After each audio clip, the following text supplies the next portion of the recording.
topic from CSIR-UGC NET, that is data interpretation.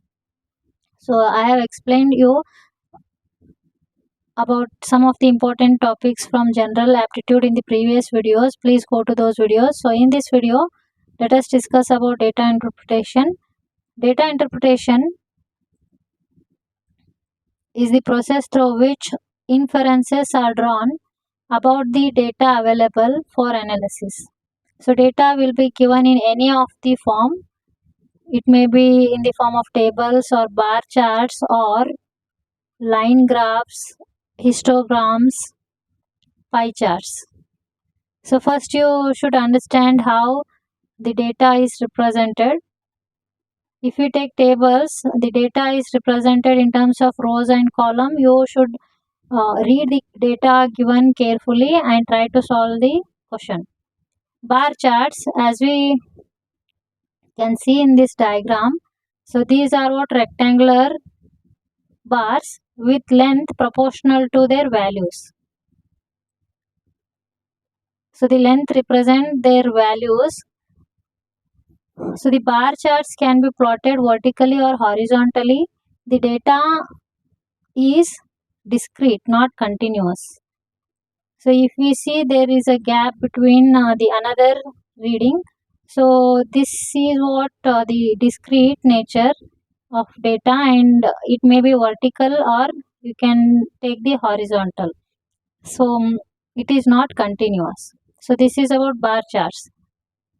So line graph, in some questions they may give line graph, so you should solve at that time. So line graph is a useful data presentation tool for showing a long series of data.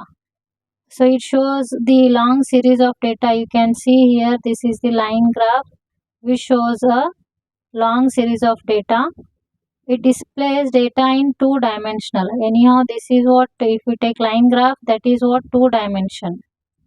Okay, so that is it may be along x-axis and y-axis. When reading a line graph, you will notice that the rise and falls in the line show how the variable affect the other. So there will be a rise and fall in the given line graph. So you can make the analysis. Histogram. So histogram is a graphical display of data using bars of different heights. It shows a result of continuous data.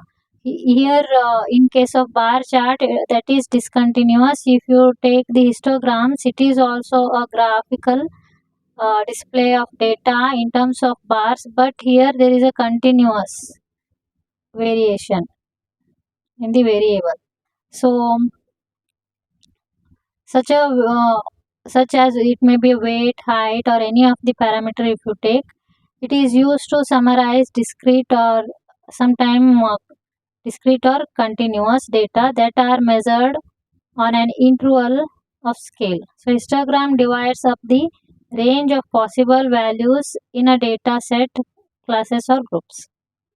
Okay, here it is continuous, but it is used to divide up the range of possible value in data set, classes or group. So next, pie chart. So pie chart is a circular, you can see pie chart is a circular chart divided into sectors. Okay, in a pie chart, the arc length, this is what the arc length of each sector, which is proportional to the quantity it represents. It breaks up whole data into its parts. The share of each point in a pie chart proportional to its share of the whole data. So these sectors are nothing but, if you add up all these sectors, you will get the, that is proportional to the share of whole data. So whole data is divided into sectors, and this is the arc length of the given data, which is proportional to the quantity it represents. A circle contains how much degree? 360 degree, 2 pi, and total value that nothing but 100%. So angle of sector, if you want to calculate, so value of the sector divided by total value into, it is a circle, so 360 degree. So let us solve some previous year questions from CSIR-UGC NET. This is 2014 question. So which of the following figure best shows that y is inversely proportional to x? So here the options has been given and the graphs also has been given. So here they have given which shows y is inversely proportional to x. So that means y is proportional to what? 1 over x. Okay. Then remove the proportionality, you will get y equal to k by x. K is constant. You can write xy is equal to k. This equation is for hyperbola. So option given here, which is similar to hyperbola, you can select. So equation 1, option 1 and 2 are irrelevant. These options are what? Irrelevant because they are straight line. So option 3 and 4 you can predict here. So equation 1, this equation 1 is satisfied by option 4. That means that is hyperbola, option 4.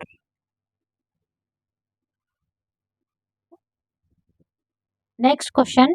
Average yield of a product in different years is shown in the histogram. If the vertical bars indicate variability during the years, then during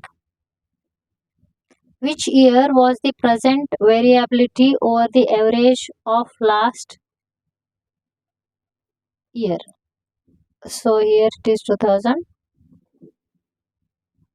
So here the average yield is represented in terms of histogram up to 4 years, 2001, 2002, 2003.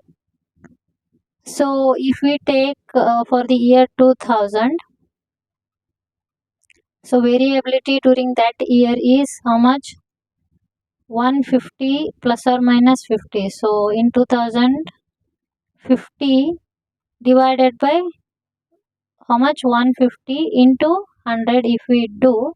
So we can get the percentage variability in that year. So for 2001 also similarly you can calculate the percentage. If we compare all the year percentages variability, so 2001 is having the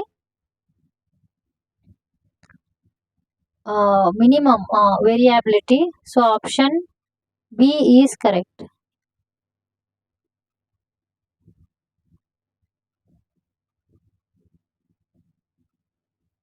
So the question is during which year was the percentage variability over the average of last year last? So that is 30%. The following table shows of diamond of a particular quality. What will be the price in lakhs of a 2.5 carat diamond crystal? So here it is a table. The data is represented in terms of table. Weight of diamond crystal in carat, piece per carat. So for one weight of diamond crystal in carat, so 1 carat, so weight of the diamond in terms of numbers they again 1 2 3 4 piece, sorry, price per carat is how much? The 4 lakh, 8 lakh, 12 lakh and 16 lakh. So let us see here the price after carat of, for a carat of 2.5 diamond should be in between 2 and 3. So 2.5 they have asked in the question. 2.5 lies between 2 carat and 3 carat diamond. So price per carat of a 2 carat diamond is 8 lakh. price per carat of 3 carat of diamond will be 12 lakh. Here in the given table, weight of the diamond 2 carat, price is 8 lakh. So price per carat of 2.5, it must lie between 8 lakh and 12 lakh. So it is about 10 lakh. So price of 1 carat of 2.5 is 10 lakh. Price of 2.5 carat of 2.5 weight of the diamond is, you have to multiply 2.5 into 10, that is around 25 lakh. So option C is correct here. If we plot the weight versus age of a child in a graph, the one that will never be obtained from amongst the 4 graphs. So here are the 4 options. You can also predict the answer with the help of given options. So if we draw the vertical line for the first option, if we take, we are going to have the 3 points here, 3 distinct points in a graph for the same instant of time. So is it possible for the same instant of time 3 values? So that is not possible. At the same instant of time 3 distinct value weight cannot exist. So that's why option 1 is excluded, never be obtained. So this is correct. If you want to try, you can go for other 3 graphs, but you are never going to get the 3 values at a given time. So first graph if you take, it is impossible to have the 3 values for a given instant of time. So that's why here in the question, one that will never be obtained from amongst the 4 graph below. If we draw the weight versus age of a person, at a time the age of the person cannot have the 3 values. So this is how you can solve the problems